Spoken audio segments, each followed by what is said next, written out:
Hello everyone, how are you doing? This is MD Tech here with another quick tutorial. In today's tutorial, I'm going to show you guys how to resolve if you're unable to access or if Windows Fax and Scan is just not working on your Windows 11 or Windows 10 computer. So this should hopefully be a pretty straightforward process here, guys. And without further ado, let's go ahead and jump right into it. So what we're going to start with is opening up the search menu, type in settings, best match, should come back with settings. Go ahead and open that up. On the left side, you want to select apps, and then on the right side, you want to select optional features. In the search installed features list, go ahead and search for Windows Fax and Scan. If you do not see that listed in here, you will have to go ahead and just select the View Features button up here where it says Add an optional feature, and search for Windows Fax. And the best match will come back with Windows Fax and Scan. Go ahead and check mark that and select Next, and then select Install. Please keep in mind if you already had it installed, I would still suggest uninstalling it and then just reinstall it the way we just showed how you would install it. So how to uninstall an optional feature, well, we have this one currently pending. You just would select the optional feature and select the uninstall button.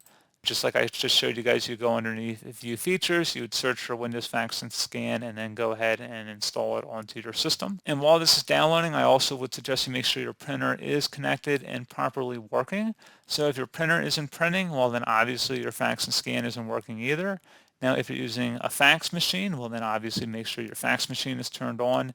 And if you have any available drivers or software packages that are applicable for your Windows computer that are an accessory to the fax machine, I'd recommend installing them just the same way you would with any normal printer that you would connect to your computer.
And once it's done being installed, you should be able to just search for it in the search menu and just open it up.